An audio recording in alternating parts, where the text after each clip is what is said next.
ಅನೈತಿಕ ಸಂಬಂಧದ ಹಿನ್ನೆಲೆ ತನ್ನ ಮಿಂಡನ ಜೊತೆ ಸೇರಿ ಖತರ್ನಾಕ್ ಆಂಟಿಯೊಬ್ಬಳು ಗಂಡನ ಕೊಲೆ ಮಾಡಿಸಿರುವ ಘಟನೆ ಬೀದರ್ನಲ್ಲಿ ಜರುಗಿದೆ. ಅದರ ಒಂದು ರಿಪೋರ್ಟ್ ಇಲ್ಲಿದೆ ನೋಡಿ. ಅನೈತಿಕ ಸಂಬಂಧ ಹಿನ್ನೆಲೆಯಲ್ಲಿ ಮಿಂಡನ ಜೊತೆ ಸೇರಿಕೊಂಡು ತಾಳಿ ಕಟ್ಟಿದ ಗಂಡನನ್ನೇ ಖತರ್ನಾಕ್ ಲೇಡಿ ಕೊಲೆ ಮಾಡಿರುವ ಘಟನೆ ಜರುಗಿದೆ. ಘಟನೆ ಸಂದರ್ಭ ಮೃತನ ಹೆಂಡತಿ ಹಾಗೂ ಆಕೆಯ ಪ್ರಿಯಕರನ್ನ ಬೀದರ್ ಪೊಲೀಸರು ಅರೆಸ್ಟ್ ಮಾಡುವಲ್ಲಿ ಯಶಸ್ವಿಯಾಗಿದ್ದಾರೆ. ನವೆಂಬರ್ 11, 2023ರಂದು ಬೀದರ್ ತಾಲೂಕಿನ ಪೋಮಾತಂಡ ಅಲಿಯಂಬರ್ ನಡುವಿನ ರಸ್ತೆಯ ಬ್ರಿಡ್ಜ್ ಬಳಿ ಅಮಿತ್ ಎಂಬಾತನ ಮೃತದೇಹ ಪತ್ತೆಯಾಗಿರುತ್ತದೆ. ಪೋಮಾ ತಾಂಡದ ರವಿಲ್ ಪಾಟೀಲ್ ಫಾರ್ಮ್ ಹೌಸ್ಗೆ ಹೋಗಿ ವಾಪಸ್ಸಾಗುತ್ತಿದ್ದ ವೇಳೆ ದ್ವಿಚಕ್ರ ವಾಹನದ ಮೇಲೆ ಬರುತ್ತಿದ್ದ ಅಮಿತ್ಗೆ ರಾಡ್ನಿಂದ ಹೊಡೆದು ಕೊಲೆ ಮಾಡಿರುತ್ತಾರೆ. ಕೊಲೆ ಮಾಡಿ ಅಪಘಾತದ ರೀತಿಯಲ್ಲಿ ಬಿಂಬಿಸಲು ಅಮಿತ್ ಪತ್ನಿಯ ಪ್ರಿಯಕರ ರವಿ ಪಾಟೀಲ್ ಸಂಚು ರೂಪಿಸುತ್ತಾನೆ. ಕೊಲೆಯ ಸಂಚು ರೂಪಿಸಿದ ರವಿ ಪಾಟೀಲ್, ವೆಂಕಟ್ ಗಿರಿಮಾಜೆ, ಆಕಾಶ್ ಗಿರಿಮಾಜೆ ಅಮಿತ್ ಕೊಲೆಗೆ ಸುಪಾರಿ ಕೊಟ್ಟು ಅಮಿತ್ಗೆ ತನ್ನ ಫಾರ್ಮ್ ಹೌಸ್ಗೆ ಕರೆಸುತ್ತಾನೆ ಎಂದು ತನಿಖೆಯಲ್ಲಿ ಪತ್ತೆಯಾಗಿದೆ ಎಂದು ಜಿಲ್ಲಾ ಪೊಲೀಸ್ ವರಿಷ್ಠ ಅಧಿಕಾರಿ ಚನ್ನಬಸವಣ್ಣ ಎಸ್ಎಲ್ ತಿಳಿಸಿದ್ದಾರೆ. ಇನ್ನು ಈ ಹಿಂದೆ ಕೂಡ ಅಮಿತ್ ಕೊಲೆ ಯತ್ನಿಸಿ ವಿಫಲಗೊಂಡಿದ್ದ ರವಿಲ್ ಪಾಟೀಲ್ 2ನೇ ಪ್ರಯತ್ನದಲ್ಲಿ ಯಶಸ್ವಿಯಾಗಿದ್ದರು ಎಂದು ತಿಳಿದು ಬಂದಿದೆ. ಅಮಿತ್ ಪತ್ನಿ ಚೈತ್ರ ಜೊತೆ ಅನೈತಿಕ ಸಂಬಂಧ ಹೊಂದಿದ್ದ ರವಿ ಪಾಟೀಲ್ ಇವರಿಬ್ಬರ ಸಂಬಂಧದ ಬಗ್ಗೆ ಅಮಿತ್ಗೆ ಅನುಮಾನ ಬಂದಿದ್ದಕ್ಕೆ ಚೈತ್ರನೇ ರವಿಗೆ ಏನಾದರೂ ಮಾಡು ಎಂದಿದ್ದಕ್ಕೆ ಕೊಲೆಗೈದಿದ್ದಾರೆ ಎಂದು ಸುದ್ದಿಗೋಷ್ಠಿಯಲ್ಲಿ ಎಸ್ಪಿ ಹೇಳಿದರು. ಪ್ರಕರಣ ಸಂಬಂಧ ರವಿ ಪಾಟೀಲ್ ಪತ್ನಿ ಚೈತ್ರ, ಸುಪಾರಿ ಪಡೆದಿದ್ದ ವೆಂಕಟ್ ಮತ್ತು ಆಕಾಶ್ ಅರೆಸ್ಟ್ ಮಾಡಿದ್ದಾರೆ. ಆಲ್ಟ್ರೇಷನ್ ಮಾಡಿದ್ದಾರೆ ಅಂದ್ರೆ ಇದು ಮಾಡೋದಕ್ಕೋಸ್ಕರ ಕೊಲೆ ಮಾಡಿ ಎಕ್ಸಿಡೆಂಟ್ ಮಾಡಿ ಕೊಲೆ ಮಾಡಬೇಕು. ಸ್ವಲ್ಪ ಹಿಂದೆ ಬನ್ನಿ ಸರ್. ಸರ್ ಅದ ಸರ್ ಇದು ನೀರು ಬಿಡೋದಲ್ಲ ಸರ್.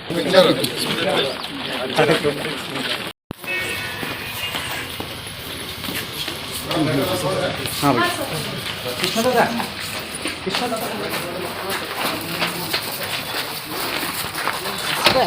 ಹಾಂ ದಾದಾ ಹಾಂ ವಿಜಯ್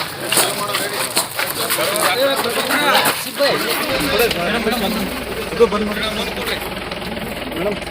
ಕೊಡೋದು ಗ್ಲಾಸ್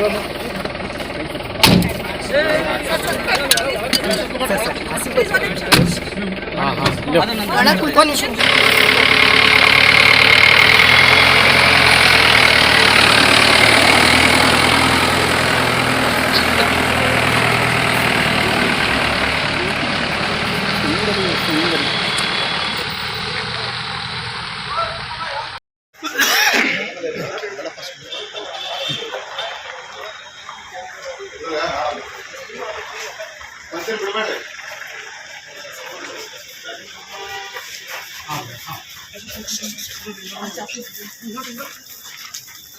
ಸರ್ ಕೈ ಇಡ್ರಿ.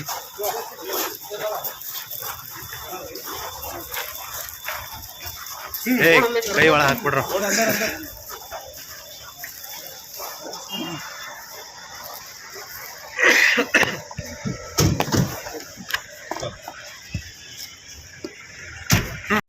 ಇನ್ನೂ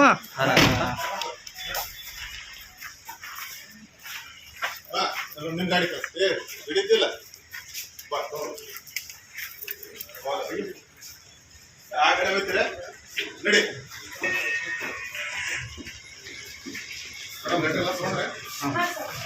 ಕೃಷ್ಣದಾದ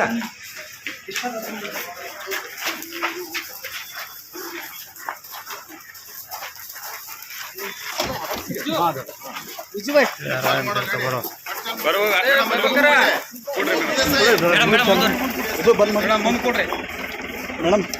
ಕೊಡೋದು ಗ್ಲಾಸ್ ಮತ್ತೆ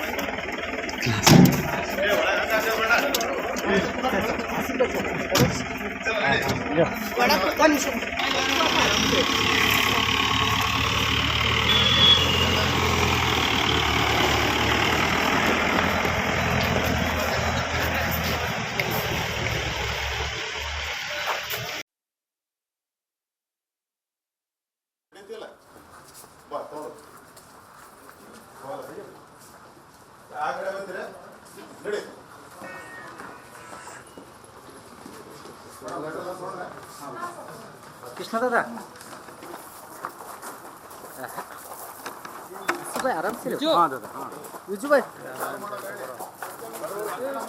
आसिफ भाई आराम से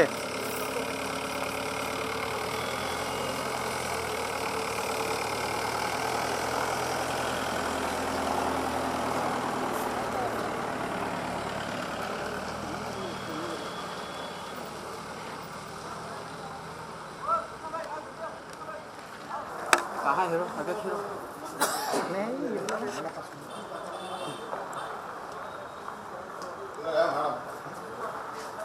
ಸರಿ ಬಿಡಬೇಡ್ರಿ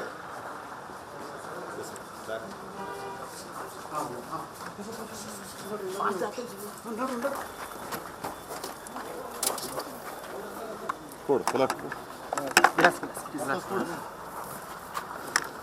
सर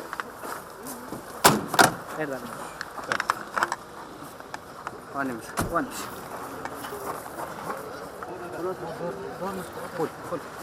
ಕೃಷ್ಣ ಭಾಯ್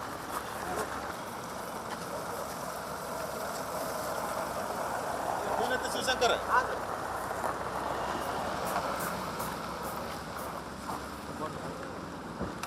ಯಾರೋ ಅಪರಿಚಿತರು ಯಾವುದೋ ಉದ್ದೇಶದಿಂದ ಬೀದರ್ ತಾಲೂಕಿನ ಪೋಮಾ ತಾಂಡ ಅಲಿಯಂಬರ್ ರೋಡ್ನ ಬ್ರಿಡ್ಜ್ ಬಳಿ ಒಬ್ಬ ವ್ಯಕ್ತಿ ಅಮಿತ್ ತಂದೆ ಲಕ್ಷ್ಮಣ್ ರಾವ್ ವಿಲಾಸ್ಪುರ್ ಈತನಿಗೆ ಹಣೆಯ ಮುಂಭಾಗ ತಲೆ ಮಧ್ಯೆ ಮತ್ತು ತಲೆ ಹಿಂಭಾಗದಲ್ಲಿ ಯಾವುದೋ ಆಯುಧದಿಂದ ಹೊಡೆದು ಭಾರಿ ರಕ್ತಗಾಯ ಮಾಡಿ ಕೊಲೆ ಮಾಡಿರ್ತಾರೆ. ಈ ಮೃತ ಕೂಡ ಏನು ಚಲಾಯಿಸ್ತಾ ಇದ್ದಂಥ ಒಂದು ಸುಜುಕಿ XS 125 ಅಂತ ಹೇಳಿ ಒಂದು ದ್ವಿಚಕ್ರ ವಾಹನ ಇದೆ, ಅದು ಕೂಡ ಅಲ್ಲೇ ಬಿದ್ದಿರ್ತದೆ. ಅಲ್ಲದೆ ಅದಕ್ಕೆ ಕೂಡ ಏನಂದರೆ ರಕ್ತದ ಕಲೆಗಳು ಸಹ ಕಂಡು ಬಂದಿರ್ತದೆ. ಸದರಿ ಘಟನಾ ಸ್ಥಳಕ್ಕೆ ಬೀದರ್ ಜಿಲ್ಲೆಯ ಶ್ವಾನದಳ ಮತ್ತು ಸೀನ್ ಆಫ್ ಕ್ರೈಮ್ ಆಫೀಸರ್ಸು, ನಮ್ಮ ತನಿಖಾಧಿಕಾರಿಗಳು, ಜೊತೆಗೆ ಕಲಬುರಗಿಯಿಂದ FSL ವ್ಯಾನ್ ಕೂಡ ನಾವೇನಂದರೆ ತರಿಸಿದ್ವಿ. ಅವರು ಭೇಟಿ ನೀಡಿರ್ತಾರೆ ಮತ್ತು ಅಲ್ಲಿರುವಂಥ ಸಾಕ್ಷ್ಯಗಳನ್ನು ಕಲೆ ಹಾಕಲಿಕ್ಕೆ ಸಹಾಯ ಮಾಡಿರ್ತಾರೆ. ಈ ಘಟನೆಗೆ ಸಂಬಂಧಪಟ್ಟಂತೆ ಆ ಮೃತನ ಏನು ಹೆಂಡತಿ ಇದ್ದಾರೆ ಚೈತ್ರ ಅಂಥೇಳಿ, ಅವ್ರನ್ನ ಮೈಸೂರಿಂದ ಬಂದವರು ದೂರು ನೀಡ್ತಾರೆ. ಆ ದೂರಿನ ಆಧಾರದ ಮೇಲೆ ಜನವಾಡ ಪೊಲೀಸ್ ಠಾಣೆಯಲ್ಲಿ crime number 145/2023ನಲ್ಲಿ murder case 302 IPCನಲ್ಲಿ ದಾಖಲಾಗ್ತದೆ.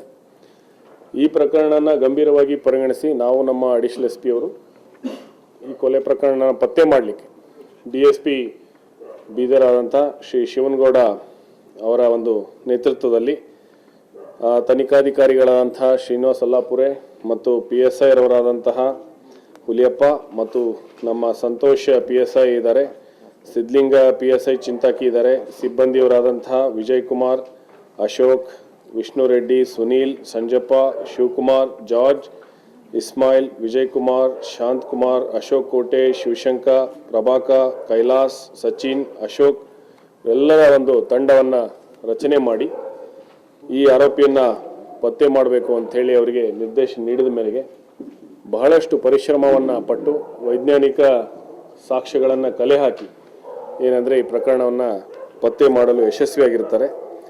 Venkata ಗಿರಿಮಾಜೆ ಮತ್ತು ಅವನ ಮಗ ಇನ್ನೊಬ್ಬರಿದ್ದಾನೆ ಆಕಾಶ್ ಗಿರಿಮಾಜೆ ಅಂಥೇಳಿ, ಅವನನ್ನು ಏನಂದರೆ ರವಿ ಪಾಟೀಲು ಏನಂದರೆ ಮತ್ತೆ 11ನೇ ತಾರೀಕು ಏನಂದರೆ ಮುಂಜಾನೆ ಕರೆಸ್ಕೊಂಡು ಇದ್ರ ಬಗ್ಗೆ ಏನಂದರೆ ಹೇಳ್ತಾನೆ. ಹೇಳಿ ಇಲ್ಲ ಇವತ್ತು ಏನಂತಂದರೆ ಅವನನ್ನು ನಮ್ಮ ಇದಕ್ಕೆ ಕರೆಸ್ಕೊಳ್ತೀನಿ, ವಾಪಸ್ ಹೋಗಬೇಕಾದ್ರೆ ಅಥವಾ ಬರಬೇಕಾದ್ರೆ ನಿಮ್ಗೆ ಅನುಕೂಲ ನೋಡಿ ಅವಾಗ ಏನಂತೆ ಆವಾಗ ಏನಂದರೆ ಅವನ ಮೇಲೆ ಅಟ್ಯಾಕ್ ಮಾಡಬೇಕು ನೀವು ಅಂತೇಳಿ. ಸೊ ಅವಾಗ ಇವನ್ನ ಜಮೀನಿಗೆ ಏನಂದರೆ ಅವನು ಬಂದಿರ್ತಾನೆ. ಸಾಯಂಕಾಲ ವಾಪಸ್ ಅವನು ಹೋಗೋ ಸಂದರ್ಭದಲ್ಲಿ ಏನು ಘಟನಾ ಸ್ಥಳ ಇದೆ ಅಲ್ಲಿ ಏನಂದರೆ ಈ ಆಕಾಶ್ ಗಿರಿಮಾಜಿ ಅನ್ನೋಂಥನು ಆ ಸ್ಪ್ರಿಂಕ್ಲರ್ ರಾಡ್ನಿಂದ ಅವನಿಗೆ ಏನಂದರೆ ಹೊಡಿತಾರೆ. ಅವನ ಕೈ ಅಡ್ಡ ಹಾಕಿ ಅವನಿಗೆ ಹೊಡಿತಾರೆ. 3 ಏಟು ಹೊಡಿತಾರೆ, ಮುಂದೆ ಹಣೆಯ ಮುಂಭಾಗ, ತಲೆ ಮಧ್ಯ ಮತ್ತು ಹಿಂದ್ಗಡೆ. ಆ ಒಂದು ಇದರಿಂದ ಏನಂದರೆ ಅವನಲ್ಲಿ ಕೊಲೆ ಆಗಿದೆ, ಸಾವಾಗ್ತದೆ. ಅದಾದಮೇಲೆ ಅಲ್ಲಿಂದ ನೇರವಾಗಿ ಈ ರವಿ ಪಾಟೀಲ್ ಅನ್ನುವಂಥವನ ಜಮೀನಿಗೆ ಅಲ್ಲಿ ಹೋಗ್ತಾರೆ. ಹೋಗಿ ಈ ಕೃತ್ಯಕ್ಕೆ ಬಳಸಿರುವಂಥ